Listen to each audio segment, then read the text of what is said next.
Hello my dear students, how are you all? Students, welcome to our YouTube channel Alok professionals. Students, हम लोगों ने BCom का एक बहुत ही इंपॉर्टेंट कोर पेपर हम लोगों ने स्टार्ट किया था, जिसका हम लोगों ने पिछले क्लास में सिलेबस रिवीजन मतलब सिलेबस एनालिसिस कर रहे थे। पेपर का नाम है फाइनेंशियल मार्केट एंड इंस्टीट्यूशन। अगर आप एनईपी 2020 हिसाब से सिलेबस चेक करोगे तो ये बहुत सारे बच्चों का बीकॉम थर्ड सेमिस्टर में, लेकिन कुछ बच्चों का ये फिफ्थ मतलब जिस कॉलेज से और जिस स्टेट से आप बिलोंग करते हो उस हिसाब से ये कुछ लोगों का फिफ्थ सेमिस्टर में भी है, कुछ लोगों का सेकेंड सेमिस्टर में भी है। लेकिन ये कोर पेपर है और ये बहुत ही इंपॉर्टेंट पेपर होने वाला है। मैंने आप लोगों को बोला था सिलेबस एनालिसिस वाला क्लास में कि ये जो पेपर है ये आप प्रैक्टिकली भी यूज कर सकते हो। इसमें आपको शेयर मार्केट का भी नॉलेज मिलेगा, इसमें आपको म्यूचुअल फंड के भी नॉलेज मिलेगा, इसमें आपको बैंक्स की नॉलेज मिलेगा। तो एक कंट्री का फाइनेंशियल सिस्टम कैसे काम करता है, एक फाइनेंशियल सिस्टम में क्या क्या स्टेप्स है, क्या क्या ऑर्गेनाइजेशंस आते हैं, क्या क्या कंपोनेंट्स है, वो सब आपको इस पेपर से नॉलेज मिलने वाला है। तो हमने सिलेबस एनालिसिस तो कर लिया है। आज से हम लोग क्या करेंगे, इसका जो प्रॉपर यूनिट वाइज क्लास है वो हम लोग करने वाले, यूनिट वाइज हम पढ़ने वाले इसे। ओके, इससे पहले अगर आप चैनल पे पहली बार आए हो तो चैनल को जरा सब्सक्राइब कर लीजिए, वीडियो को लाइक कर लीजिए अगर वीडियो आपको पसंद आ रहा है। ये जो चैनल है इसे बनाने का मेन पर्पज यही है कि बीकॉम के बच्चों को डिटेल्ड और बहुत हाई क्वालिटी एजुकेशन प्रोवाइड करना, क्योंकि बीकॉम के बच्चे आज के टाइम पे कॉमर्स में एक ऐसा हालत है कि कॉमर्स कोई लेना ही नहीं चाहता। सब बोल रहे कि कॉमर्स में कोई फ्यूचर नहीं है। क्यों नहीं है? क्योंकि बीकॉम के बच्चे सही से पढ़ाई नहीं कर रहे, नॉलेज नहीं होता है। कहीं पे अगर जॉब करने जाते हैं तो लोग बोलते कि यार इन्हें तो कुछ नहीं पता होता है। तो इसीलिए जो मेरा मोटिव है वो है कि +2 तक आप बिल्कुल मतलब 12th तक आप बिल्कुल सही तरीके से पढ़ाई करते हो, क्योंकि वहां पे बोर्ड एग्जाम होता है। लेकिन बीकॉम में क्योंकि बोर्ड एग्जाम नहीं होता है तो बहुत सारे बच्चे इसे बहुत ढीले तरीके से पढ़ते हैं और कोई काम में नहीं आता है। 3-4 साल अपना देते हैं इस कोर्स को, लेकिन कोई काम में नहीं आता है। तो ये मेरा पर्पज है कि हम क्या करेंगे, बीकॉम को बहुत अच्छी तरीके से पढ़ाई करेंगे। तो बहुत हो गया प्रवचन, अब चलते बात करते हैं हमारी सिलेबस में। तो हम लोग आज से यूनिट 1 स्टार्ट करने वाले हैं और यूनिट 1 में बहुत बेसिक चीजें, जैसे कि एक कंट्री का फाइनेंशियल सिस्टम क्या होता है, कंट्री का फाइनेंशियल सिस्टम में क्या क्या रोल होता है, फाइनेंशियल सिस्टम का क्या रोल है कंट्री के डेवलपमेंट में। उसके बाद फाइनेंशियल इंटरमीडिएरी कौन होते हैं, फाइनेंशियल सिस्टम में क्या क्या कंपोनेंट्स होते हैं, वो हम इस यूनिट में बात करेंगे। सो बहुत ही फंडामेंटल चीजें, आपको बहुत आसानी से समझ में आएगा, तो डोंट वरी। और बहुत सारे इंपॉर्टेंट क्वेश्चंस में मैं बताने वाला हूं कि आपके एग्जाम में किस टाइप का क्वेश्चन आ सकता है। ठीक है, चलो तो बात करते हैं सबसे पहले। और आपका जो पहला यूनिट है वो आपका वो यूनिट जो है आपका वो है फाइनेंशियल सिस्टम के बारे में। तो हम अपना जो पढ़ाई है वो वही से स्टार्ट करेंगे। What is financial system? ठीक है, फाइनेंशियल सिस्टम क्या होता है वो हम लोग क्या करेंगे, बात करेंगे आपके आज के क्लास में। सर फाइनेंशियल सिस्टम क्या होता है, इनके इंपॉर्टेंस क्या है और इन्हें ये होना एक कंट्री में क्यों जरूरी है। ओके, तो sir what is financial system, एक कंट्री का फाइनेंशियल सिस्टम हम किससे बोलेंगे। देखो बच्चों, कोई भी कंट्री की डेवलपमेंट करने के लिए ना, कोई भी कंट्री को हम जब बोलते हैं कि ये एक डेवलपिंग कंट्री है, यूएसए एक डेवलप्ड कंट्री है, चाइना एक डेवलप्ड इकोनॉमी है, इंडिया एक डेवलपिंग कंट्री है, जो श्रीलंका वगैरह हो गया, अफगानिस्तान हो गया, ये सारे क्या है, अंडर डेवलप कंट्रीज है। बहुत सारे अफ्रीकन कंट्रीज है जो कि अंडर डेवलप कंट्रीज है। और क्यों ऐसा है, क्योंकि अगर आप साइज देखोगे तो आपको लगेगा कि यार ये यूनाइटेड जो सऊदी अरबिया है या फिर ओमान जो कंट्री है या फिर कतर जो कंट्री है, दीज आर डेवलप्ड इकोनॉमी, मतलब ये जो कंट्री है ये डेवलप्ड कंट्री में जाते हैं। जापान आपका डेवलप कंट्री में जाता है, जबकि इंडिया साइज में बहुत बड़ा है लेकिन ये डेवलपिंग कंट्री में जा रहा है। ऐसा क्यों? देखो कोई भी कंट्री हम बोलेंगे कि डेवलप्ड है, डेवलपिंग है या फिर वो अंडर डेवलप कंट्री है, वो डिपेंड करता है उसकी इकोनॉमिक ग्रोथ के ऊपर। उसके साथ साथ ये डिपेंड करता है कि भाई उस कंट्री के जो लोग हैं ना, जो कंट्री के लोग हैं उनकी स्टैंडर्ड ऑफ लिविंग कैसा है। अब ये रेसिप्रोकल कि स्टैंडर्ड ऑफ लिविंग तभी अच्छा होगा जब इकोनॉमिक ग्रोथ अच्छा होगा, कंट्री डेवलप्ड होगा, या फिर अगर कंट्री डेवलप्ड है मतलब लोगों का स्टैंडर्ड ऑफ लिविंग अच्छा है तो कंट्री डेवलप्ड है। तो एक मतलब कंट्री के स्टैंडर्ड ऑफ लिविंग, लोगों की स्टैंडर्ड ऑफ लिविंग कैसे डेवलप होगा, जब मतलब कंट्री में इकोनॉमिक डेवलपमेंट हो रहा है, जैसे कि इंफ्रास्ट्रक्चर स्ट्रांग है, बिजनेस हो रहा है, लोगों की जो प्रॉपर्टी लाइन है वो बहुत मिनिमम है, बिल्कुल जीरो प्रॉपर्टी कंट्री है, या फिर बिल्कुल प्रॉपर्टी बहुत ना के बराबर है, लोगों की पर कैपिटा इनकम बढ़ रहा है, लोगों के पास ज्यादा इनकम आ रहा है, सो दैट वो अच्छे लाइफ जी पा रहे हैं। तो ये सब अगर होगा तो क्या होगा, एक कंट्री को हम बोलेंगे डेवलप्ड कंट्री। ओके, एक कंट्री के इकोनॉमिक ग्रोथ में आप सोचो कि आज के टाइम पे आपकी जिंदगी में सबसे ज्यादा इंपॉर्टेंट क्या है, दो ही चीजें आपके दिमाग में आएगा, ठीक है, अदर देन फैमिली वगैरह छोड़ दीजिए, दो चीज आएगा, एक है हेल्थ, एक है वेल्थ। भाई हम ठीक है, हमें कोई बीमारी नहीं है, this is the one point, अब हम खुश है कि हमें कोई बीमारी नहीं है। दूसरा है कि भाई हम गरीब नहीं, हम जो चाहिए हम वो खरीद पा रहे, तब आपकी लाइफ अच्छा हो जाएगा। आप सोचो कि आपको जितना पैसा चाहिए, मतलब फॉरगेट अबाउट $1 बिलियन, आप बहुत सारे लोग गवर्नमेंट जॉब की प्रिपरेशन कर रहे हो, बहुत सारे लोगों की इच्छा है कि हमें ये वाला पोस्ट चाहिए, हमें इतना पैसा चाहिए, हमें ये गाड़ी चाहिए। तो अगर आपकी लाइफ में जितना आपकी डिमांड है वो आप फुलफिल कर पा रहे हो, आप वो खुश हो, मनी में कोई प्रॉब्लम नहीं है, आप जितना काम करते हो यू आप सफिशिएंट अमाउंट ऑफ मनी कि आप अपना लाइफ अच्छे से जी पा रहे हो। दूसरा है कि आपकी हेल्थ अच्छा है, यही दोनों चीजें चाहिए। सिमिलरली एक कंट्री के लोगों को भी, मतलब एक कंट्री को भी वही चाहिए कि भाई लोगों की हालत अच्छा हो, पर कैपिटा इनकम ग्रो करे, देश की जीडीपी जो है ना, इकोनॉमिक डेवलपमेंट, वो भी बढ़ना चाहिए, वो भी ग्रोथ होना चाहिए, ठीक है। अब देखो इन सब चीजों के लिए क्या चाहिए सर, दुनिया में एक ही चीज है जिसकी वैल्यू हमेशा रहेगा, वो है मनी। पैसा एक ऐसा चीज है जो कि हमेशा रहेगा, जिसकी इंपॉर्टेंस पास्ट में भी था, प्रेजेंट में भी और फ्यूचर। कितना भी एआई आ जाए, एआई आएगा कुछ लोगों का काम ये कर लेगा, कल को आएगा एआई आएगा कि टीचर्स की कोई जरूरत नहीं है, बच्चे मतलब आप हमारे पास बुक्स है, वो बुक्स से हम पढ़ा सकते हैं, ठीक है। लोगों को मतलब जो एडिटर होते हैं, वीडियो एडिटर, उनका कोई काम नहीं है, वीडियो एडिटिंग ऑटोमेटिकली हो जाएगा। जो स्क्रिप्ट राइटर है उनका कोई काम नहीं है, मेडिकल साइंस में इंप्रूवमेंट होगा। लेकिन आप जरा सोचिए, फाइनेंस एक ऐसा चीज है, पैसे की बिना ना कुछ नहीं हो सकता। अब दुनिया की जो सबसे एआई वाला फास्ट कंपनी था चैट जीपीटी, उसे भी भाई पैसा चाहिए काम करने के लिए, उसे भी सर्विसेज देने के लिए आप लोगों को पैसा चाहिए। एक आम इंसान को जितना पैसा चाहिए उसके लेवल पे जितना पैसों की जरूरत है, एक कंपनी को भी उतना ही जरूरत है, एक कंट्री को भी उतना ही जरूरत है। तो फाइनेंस एक ऐसा चीज है जिसकी इंपॉर्टेंस कभी कम नहीं होगा, जिसकी इंपॉर्टेंस कभी कम नहीं होगा। इसीलिए कंट्री का फाइनेंशियल सिस्टम जो होता है ना, वो उसकी इकोनॉमी का बैकबोन होता है, ठीक है। एक इकोनॉमी की बैकबोन होता है उस कंट्री का फाइनेंशियल सिस्टम। अगर फाइनेंशियल सिस्टम स्ट्रांग है तो कंट्री की डेवलपमेंट श्योर है, डेफिनेटली वो कंट्री एक डेवलप्ड कंट्री बनेगा। जैसा अभी इंडिया की फाइनेंशियल सिस्टम थोड़ा सा स्ट्रांग होता जा रहा है तो हमारी जीडीपी ग्रोथ भी बढ़ता जा रहा है। सिमिलरली अगर मैं बोलूं कि एक कंट्री की जो बैकबोन होता है वो उसकी इकोनॉमिक डेवलपमेंट होता है, ओके। और एक इकोनॉमिक डेवलपमेंट का जो बैकबोन होता है वो आपका क्या होता है, वो आपका फाइनेंशियल सिस्टम होता है। तो सर ये बेसिकली फाइनेंशियल सिस्टम करता क्या है, फाइनेंशियल सिस्टम है क्या? देखो फाइनेंशियल सिस्टम एक ऐसा सिस्टम है, देखो financial system is a network. Financial system को आप क्या ले सकते हो, एक network of financial institutions, market, instruments, services that helps in mobilising saving and allocating them efficiently for productive use.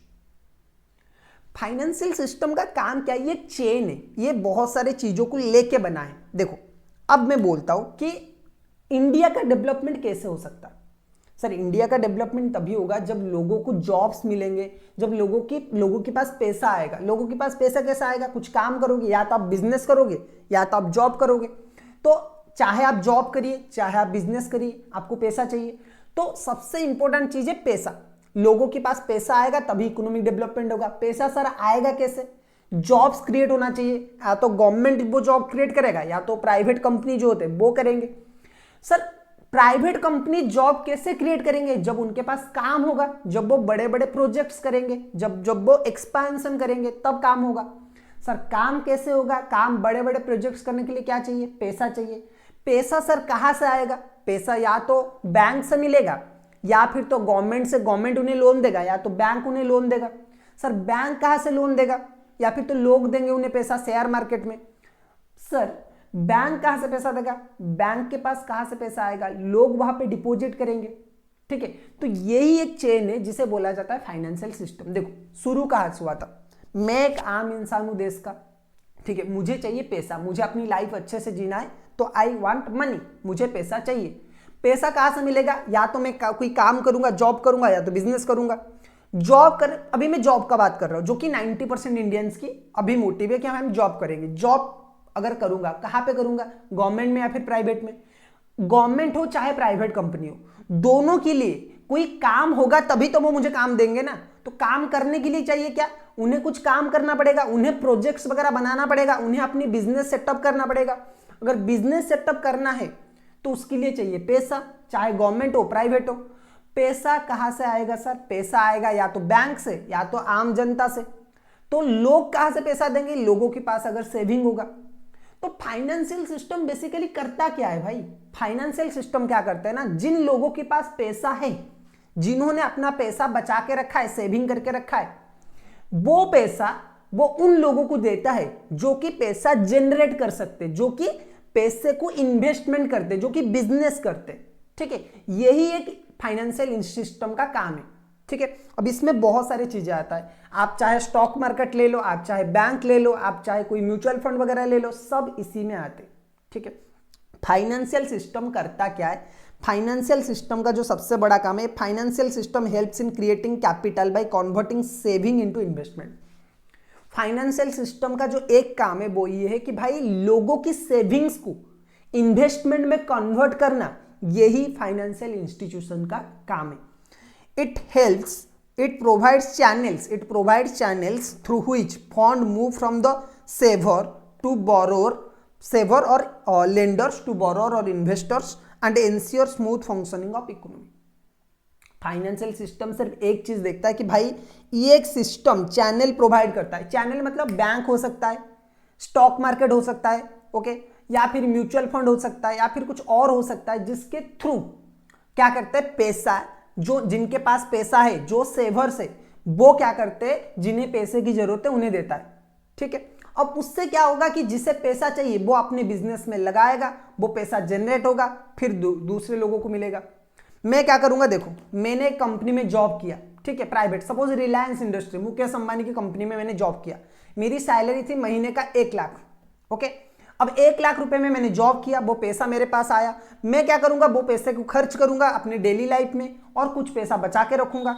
जो पैसा बचा के रखूंगा वो कहां पे रखूंगा, बैंक में रखूंगा सर। बैंक में मैंने एफडी किया, म्यूचुअल फंड में मैंने इन्वेस्टमेंट किया, वो पैसा वहां पे रहा। वो क्या करते हैं, बैंक वालों को वो पैसा, मुकेश अंबानी को पैसा चाहिए, अब बिजनेसमैन है वो पैसा मुकेश अंबानी क्या करेगा, बैंक से लेगा। यानी कि मेरा ही पैसा मुकेश अंबानी लेता है, अपने बिजनेस में यूज करता है, फिर पैसा कमाता है, फिर मुझे ही देता है। ये एक सर्कल है जो चेन चलता रहता है, इसी को बोला जाता है फाइनेंशियल सिस्टम। ओके, चलो। It allows exchange of fund, देखो क्या बोल रहा है, it allows the exchange of fund among individuals and business organisations and government bodies. ये क्या करता है, एक्सचेंज करता है फंड एक जगह से दूसरे जगह, एक जगह से दूसरे जगह चलता रहता है। Bank, business organisation, government body. जैसे बैंक हो गया, इंडिविजुअल हो गए, बिजनेस ऑर्गेनाइजेशन। हम अपने पैसे बैंक में रखते हैं, बैंक बिजनेसेस को देता है, बिजनेस फिर काम करके वो पैसा सोसाइटी को लौटाता है। ठीक है, चलो। A strong financial system ensure that financial market are organized, integrated and regulated। तो स्ट्रॉन्ग फाइनेंशियल सिस्टम होना किसी भी देश में क्यों जरूरी है कि भाई जितना जल्दी ये पैसा एक्सचेंज होगा, जितना बड़ा एक कंट्री का फाइनेंशियल सिस्टम होगा, उस हिसाब से आप क्या कर सकते हो, उस कंट्री का डेवलपमेंट उतना जल्दी होगा, उतना ज्यादा होगा। Okay, so financial system basically क्या है, एक नेटवर्क है of financial institutions, markets, instruments, services that helps in mobilising savings and allocate them efficiently for productive use. Saving को बढ़ाना, मोबिलाइज करना, एंड उस सेविंग्स को इफेक्टिवली यूज करना फॉर प्रोडक्टिव पर्पज। ठीक है, सिंपली अगर बोलूं, एक फाइनेंशियल सिस्टम का काम क्या है, it helps in creating capital by converting saving into investment. Savers और लेंडर से पैसा लेके बोरोअर्स और इन्वेस्टर को पैसा देना, ये काम करता है फाइनेंशियल मार्केट। ओके, चलो सर, फाइनेंशियल मार्केट के फंक्शंस के बारे में बताइए। What are the roles of financial system. Financial system का फंक्शन क्या होता है, ये एक बहुत इंपॉर्टेंट क्वेश्चन है जो कि आपके एग्जाम में आ सकता है।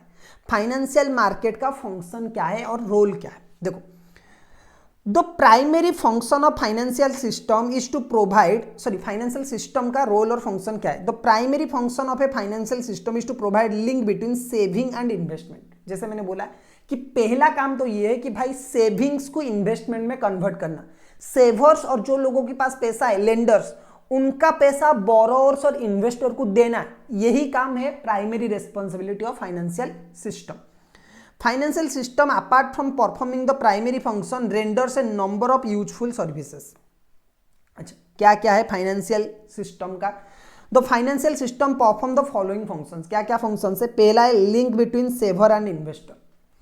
सेवर जो पैसा सेव करता है एंड इन्वेस्टर जो पैसा इन्वेस्टमेंट करने के लिए लेता है, लोन लेता है ना, उन दोनों के बीच में लिंक करना। जैसे हमारा बैंक एसएचओ, ठीक है, बैंक मतलब मुकेश अंबानी मुझे नहीं जानता, मैं मुकेश अंबानी को पर्सनली नहीं जानता, वो उसे नहीं पता कि आलोक कौन है। हाँ, मैं फिलहाल जानता हूं उसे, लेकिन कोई छोटा बिजनेसमैन का ले लो, ठीक है, उसे नहीं पता कि मैं कौन हूं। मैंने अपना पैसा बैंक में डाला, बैंक ने वो पैसा मुकेश अंबानी या फिर किसी दूसरे बिजनेसमैन को दिया। अब हम दोनों की पर्पस फुलफिल हो रहा है through a common institution that is bank, जो कि फाइनेंशियल सिस्टम का एक पार्ट है, जो कि फाइनेंशियल सिस्टम के अंदर आता है, ठीक है। तो फाइनेंशियल सिस्टम करता क्या है? It serve as a link between saver and investor.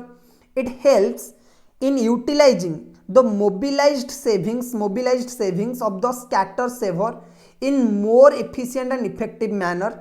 It channelise the flow of saving into productive investment. देखो, जो इन्वेस्टर है ना, मेरे जैसे दुनिया में, मेरे जैसे इंडिया में काफी सारे लोग हैं जिनके पास बहुत छोटे छोटे अमाउंट का 1, 2 लाख, 3 लाख ऐसे पैसा है। मुकेश अंबानी को चाहिए 1000 करोड़, 1000 करोड़ चाहिए उसे, ठीक है, loan.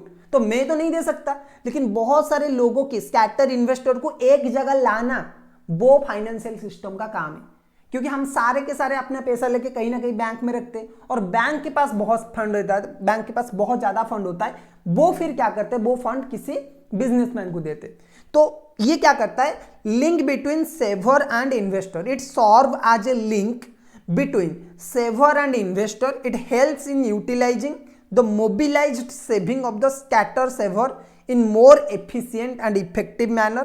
It channelize flow of saving into productive investment. भाई पहला काम ये है कि जो स्कैटर, जो चारों जगह बिछड़े हुए इन्वेस्टर है ना, सेवर्स है ना, उनका पैसा लेके प्रोडक्टिव इन्वेस्टमेंट में यूज करना। और ये वही करता है कि ये चैनलाइज कर लेता है, channelise the flow of saving into productive investment. Savings कैसे इन्वेस्टमेंट में कन्वर्ट होगा, इसको एक चैनल के थ्रू ऑपरेट करना, यही फाइनेंशियल सिस्टम है।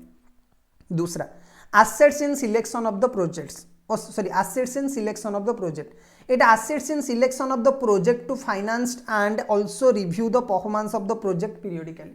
अब बहुत सारे फाइनेंशियल सिस्टम के अंदर बहुत सारे इंस्टीट्यूशंस हैं जो कि प्रोजेक्ट्स के लिए, यानी कि बिजनेस के लिए लोन देते, और वो टाइम टू टाइम उस लोन को रिव्यू भी करते कि भाई जिस प्रोजेक्ट के लिए हमने लोन दिया है, क्या वो जस्टिफाइड है, क्या वो बिजनेस अच्छा काम कर रहा है या फिर बुरा काम कर रहा है, ये भी वो लोग चेक करते, और कैसे काम होगा उसके लिए भी ये लोग असिस्ट करते। Okay, payment mechanism, it provides a payment mechanism for exchange of goods and services. देखो, ये एक पेमेंट मैकेनिज्म प्रोवाइड करता है, क्योंकि मेरे पास पैसा है लेकिन मैं मुकेश अंबानी को डायरेक्टली नहीं दे सकता, क्योंकि कोई मेथड नहीं है हमारे बीच में, कोई लिंक हमारे बीच में नहीं है।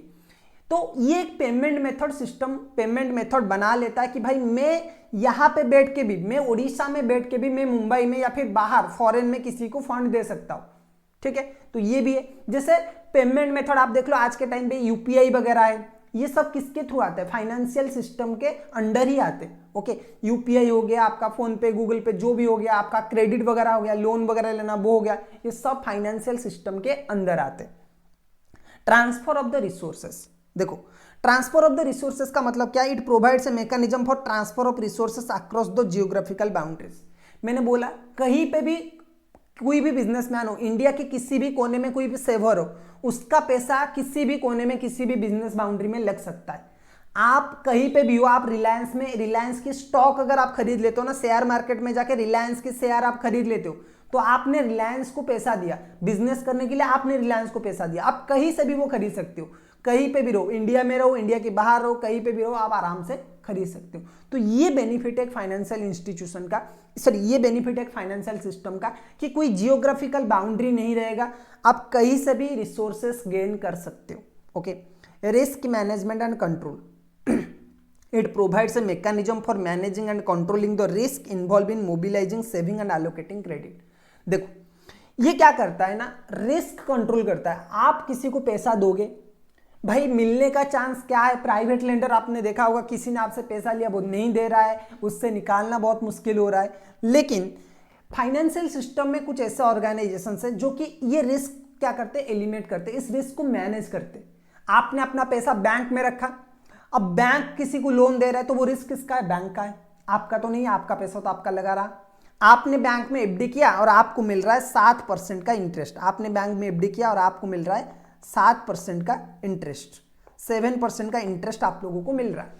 तो बैंक ने जिसको लोन दिया है वो अपना रिस्क मैनेज करेगा, क्या गड़बड़ हुआ, किसके साथ गड़बड़ हुआ, उसने पैसा दिया कि नहीं, वो बैंक की जिम्मेदारी है। ठीक है, it provides a mechanism for managing and controlling the risk involve in mobilising saving and allocating credit. Savings को रखना, लोगों का पैसा मैनेज करना और उससे लोन पे देना, ये जो रिस्क है ना, ये फाइनेंशियल सिस्टम मैनेज करता है। ठीक है, कैपिटल फॉर्मेशन, कैपिटल फॉर्मेशन क्या होता है, जैसे मैंने बोला कि लोगों का पैसा तब भी लग सकता है, it promotes process of the capital formation by bringing together the supply of saving and demand of for the investment funds. लोगों से पैसा लेता है, ये जितना भी हमने पढ़ा ना, मेजर काम एक ही है भाई, सेविंग्स को इन्वेस्टमेंट में कन्वर्ट करना, लोगों से पैसा लेना और उसे बड़े बड़े बिजनेसमैन में बड़ा बड़ा इन्वेस्टमेंट के लिए देना। तो वही बोल रहा हूं, कैपिटल फॉर्मेशन क्या होगा कि लोगों के पास पैसा था, वो कुछ काम में नहीं लग रहा था, मेरे पास, मेरे घर में पैसा है, वो इकोनॉमिक डेवलपमेंट में कोई काम में नहीं रहा है, वो बस ब्लैक मनी की तरह पड़ा हुआ है। लेकिन जब बैंक बन गया ना, तो मैंने अपना पैसा बैंक में रखा, मुझे चोरी होने का डर नहीं है, मुझे 7% का इंटरेस्ट मिल रहा है, बदले में बैंक क्या कर रहा है, वो पैसा किसी और बिजनेसमैन को दे रहा है, वो पैसा कमा रहा है। तो इससे क्या होगा, कैपिटल जनरेशन होगा, देश में कैपिटल जनरेशन ज्यादा होगा। तो इस हिसाब से ये एक बहुत बड़ा बेनिफिट है। Reduce cost and increase return, it helps in lowering the cost of transactions and increase return, reduce cost motivated people to saving. देखो, लोगों के लिए जो एफडी वगैरह आया है ना, इन्वेस्टमेंट आया है, म्यूचुअल फंड आया है, लोगों ने कहीं ना कहीं अपनी जो फालतू के खर्चे उससे बचा के पैसा रखते। तो एक तो क्या होता है कि कॉस्ट को रिड्यूस करता है एंड सेविंग को प्रमोट करता है, जिसके थ्रू क्या होता है, लोगों को थोड़ा पैसा मिल सकता है। अगर मैं 1 लाख रुपए रखने, मतलब हर साल में 1 लाख रुपए एफडी में डिपॉजिट कर रहा हूं, तो मुझे कुछ तो पैसा मिल रहा है ना, रिटर्न में कुछ तो पैसा मिल रहा है।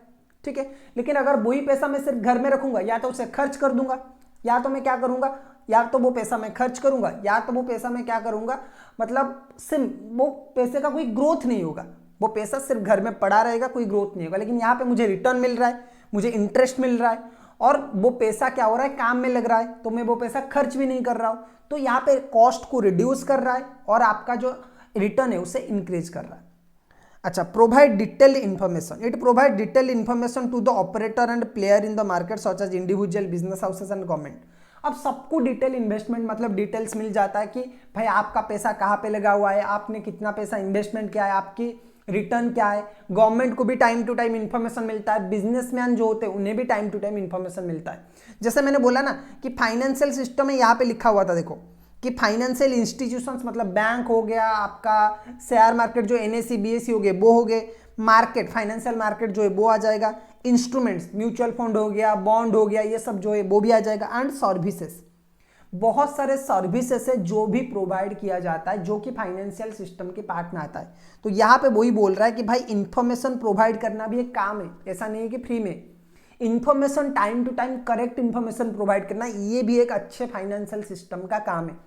ठीक है, तो स्टूडेंट्स ये था फाइनेंशियल सिस्टम क्या होता है and functions of the financial system. ये आपकी एग्जाम में आ सकता है क्वेश्चन। ओके, यूनिट 1 से ये बहुत इंपॉर्टेंट क्वेश्चन है, आपके एग्जाम में आ सकता है। ठीक है, तो जरा अच्छे से पढ़ाई करिए। अगर ये नोट्स आपको चाहिए तो आप हमारा टेलीग्राम चैनल ज्वाइन कर लीजिए, टेलीग्राम चैनल पे मैं ये नोट्स आपके लिए अपडेट कर दूंगा। ठीक है, चैनल को सब्सक्राइब कर लीजिए और अपने दोस्तों के साथ शेयर करिए। इस चैनल को आपकी सपोर्ट की बहुत ज़रूरत है, जितने भी कॉमर्स स्टूडेंट हैं उनके सपोर्ट की ज़रूरत है। अगर आप लोग सपोर्ट करोगे तो हम ज़्यादा फैसिलिटीज आपको प्रोवाइड कर सकते हैं। ठीक है, तो आज के क्लास में बस इतना ही, मिलते हैं फिर एक क्लास में। Till then keep learning.